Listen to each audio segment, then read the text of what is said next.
తారకాఖ్యాసుర దోర్దర్పమణుతువేళ గౌరి తనయునకిడ్డ వీరరక్ష కౌశికయాగము గావ నరికి వేడువే తల్లి రఘువునకిడ్డ ధన్యరక్ష సాయిని విలనాడి సద్భక్తులెల్లడు సమయమునందించు సాయి రక్ష అట్టి ఘనరక్ష శ్రీరక్ష అంగరక్ష రక్షమందు దివ్యమో నా ప్రథమ రక్ష తోడు నీడై మిమ్ము కాపాడు గాక.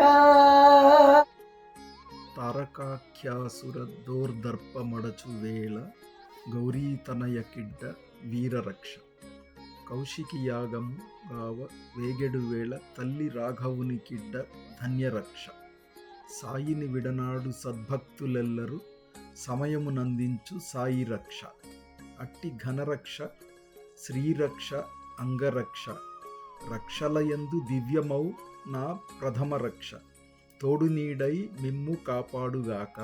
తారకాఖ్యాసురుని చంపడానికి వెళుతుంటే తల్లి గౌరీదేవి ఆశీర్వదించి వీరరక్షను ప్రసాదించింది. విశ్వామిత్రుని యాగం రక్షించడానికి రామలక్ష్మణుడు బయలుదేరుతుంటే తల్లి కౌసల్యాదేవి ఆశీర్వదించి ధన్యరక్షను ప్రసాదించి, అలాగే మేము కూడా స్వామిని విడనాడి బయలుదేరుతుంటే ఆ యొక్క మార్తమూర్తి అయి మాకు ఎంతో రక్షణ ప్రసాదించాడు.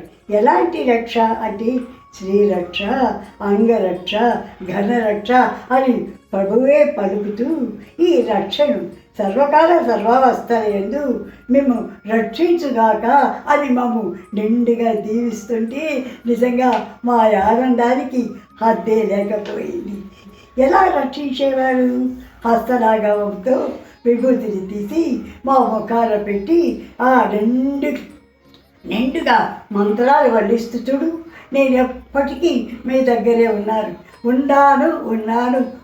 అంటూ మాకు అభయ హస్తాన్ని ఇస్తూ ఆశీర్వదిస్తూ ఈ రక్ష మీకు సర్వదా సర్వకాలందు సర్వావస్థలందు మిమ్మల్ని రక్షిస్తుంది అని మమ్మలకు ఎంతో నయంతో చెప్పి మమ్మలను సాగరంపేవారు.